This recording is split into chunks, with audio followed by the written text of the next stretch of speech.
Morning students, आज अपन 20 lesson का ही निवेश से क्या तात्पर्य पढ़ेंगे। निवेश का मतलब एक तरह इंग्लिश में अपन इसको क्या बोलते हैं, इन्वेस्टमेंट। जब अपन परिसंपत्तियों को खरीदते हैं तो परिसंपत्ति जैसे कि आपने कोई प्लॉट लिया, भूमि भवन वगैरह, इन सब में लगाया तो पैसा, शेयरों में लगाया, इन सब पत्तियों में जब लगाते हैं तो उसको अपन निवेश कहते हैं। तो अर्थशास्त्र में निवेश से तात्पर्य नए उत्पादक परिसंपत्तियों को प्राप्त करने से है और इसका वस्तुओं और सेवाओं को उत्पादित करने में प्रयोग करना होता है। निवेश कितने प्रकार का होता है अपना होता है। ये सबसे पहला है सार्वजनिक निवेश, निजी निवेश, स्वायत्त निवेश और प्रेरित निवेश। ठीक है ना। अब आप इसके बारे में पढ़ेंगे। सार्वजनिक निवेश यानी कि ये सरकार द्वारा, सरकार बनाता है। ये निवेश जो करती है, कौन करती है? सरकार। किन कार्यों के लिए करती है? जैसे रोड, पुल, बांध, सड़कें आदि बनाने के लिए करती है। तो यह निवेश सरकार द्वारा स्थानीय निकायों द्वारा किया जाता है। स्थानीय निकाय जैसे कि आपके शहर की जो सड़क है वो आपकी सरकार बनाएगी। कहने का मतलब है जैसे आपके गांव है तो गांव में सरपंच का काम होता है, तो वो स्थानीय उसी क्षेत्र की सरकार करेगी। राजस्थान की अंदर की सड़कें हैं वो राजस्थान बनवाती है, राजस्थान सरकार बनाएगी। देश के लिए पूरी केंद्र सरकार लेगी। तो इस प्रकार से जो ये निवेश किया जाता है वो सरकार द्वारा आधारभूत संरचना को खड़ा करने में किया जाता है। आधारभूत को इंग्लिश में कहते हैं इंफ्रास्ट्रक्चर, यानी कि कौन कौन सी सेवाएं आती है इसमें? बीमा, परिवहन, संचार, सड़कें वगैरह, ये सब इसके अंतर्गत आती हैं। नेक्स्ट है आपका निजी निवेश। निजी निवेश जैसे कि जो व्यक्ति स्वयं अपने लिए करता है निवेश, नई मशीनों को खरीदने के लिए, नई भूमि खरीदने के लिए, इसमें सरकार नहीं करती। तो निजी निवेशकों द्वारा किया जाता है। जैसे फैक्ट्री बनाने, बिल्डिंग बनाने, उपकरण आदि में किया गया तो यह निवेश निजी निवेश होता है। अब है आपका स्वायत्त निवेश। ये भी एक तरह से सरकारी निवेश होता है जो लाभ की भावना पर प्रेरित नहीं होता है। मतलब सरकार को ये खर्च करनी है। जैसे कि सरकार आपने देखा है बिजली पानी ग्रामीण क्षेत्रों में देगी, सड़कें देगी, चाहे वहाँ से आय हो सरकार को या नहीं हो। ठीक है ना। तो यह निवेश जो है किस पर? जो कि उत्पत्ति के आय, ब्याज दर तथा लाभ पर निर्भर नहीं करता है। स्वायत्त निवेश जैसे होता है ना, कैसा होता है? ओ एक्स अक्ष के समानांतर होता है। चित्र जरूर ध्यान रखना है इसका। ओ एक्स अक्ष जिस पर आय और ओ वाई अक्ष पर जिस पर निवेश को दिखाया गया है। चाहे आपकी आय कम है चाहे आय ज़्यादा है, लेकिन सरकार को जैसे सड़क बनानी है, बांध बनाना है, नहर में निकालनी है, तो ये सब सरकार को खर्च करनी ही है। तो जो कैसा होता है? ओ एक्स अक्ष के यहाँ से यहाँ तक आय बढ़े या घटे, जो लाभ की भावना पर प्रेरित नहीं होता है। तो यह निवेश जो कि आय, ब्याज दर तथा लाभ में परिवर्तन पर भी निर्भर नहीं करता है। स्वायत्त निवेश कैसा होता है? ओ एक्स अक्ष के समानांतर होता है। ये खर्च जनोपयोगी कार्यों पर किया गया है। खर्च जैसे सड़क, बांध, नहर इत्यादि पर किया गया होता है। अब आप इसमें चित्र में देख रहे हो, उपरोक्त चित्र में ओ एक्स अक्ष पर ओ वाई आपकी आय है, तभी भी निवेश ओ आई के बराबर हो रहा है।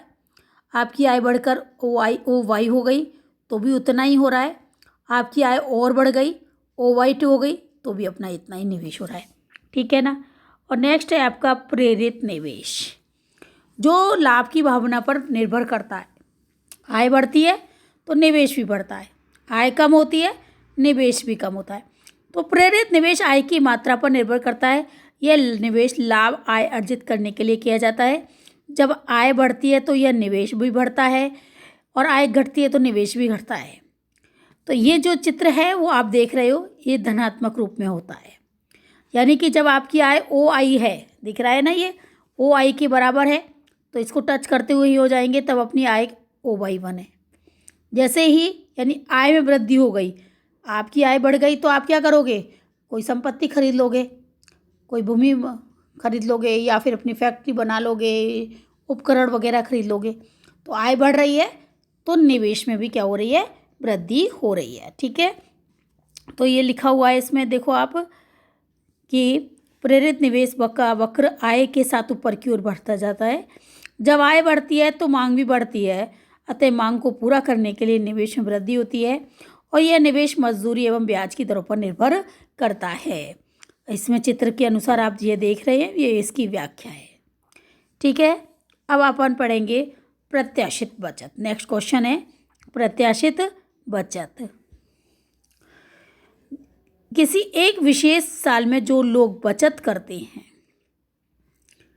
एस्टिमेट, प्रत्याशित यानी एस्टिमेट एक तरह से, तो उसे क्या कहते हैं अपन, प्रत्याशित बचत कहते हैं। और प्रत्याशित निवेश जब उद्यमकर्ता को अपनी वस्तु की बिक्री बढ़ने या वस्तु और सेवाओं की कीमत बढ़ने की आशा होती है तो वे अपनी वस्तुओं को भंडार को क्या कर लेते हैं, बढ़ा लेते हैं।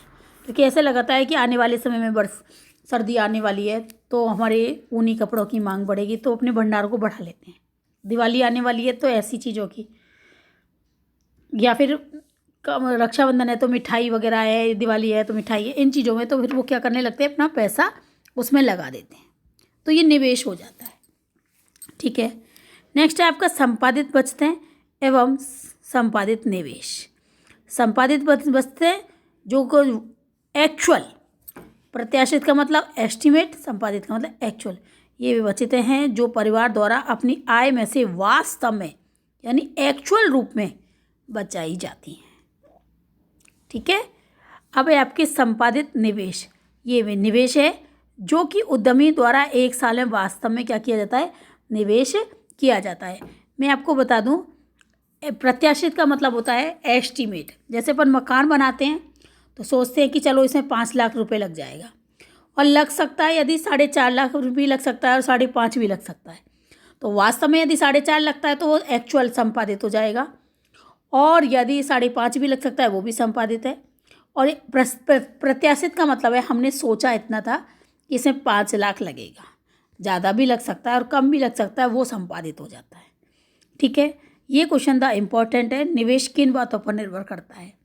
और इनमें से ये वाले 2 क्वेश्चन भी मोस्ट हैं। एक तो ये वाला कौन सा, स्वायत्त निवेश किसे कहते हैं, और एक प्रेरित निवेश। अब आपका है निवेश किन बातों पर निर्भर करता है। निवेश 2 बातों पर निर्भर करता है।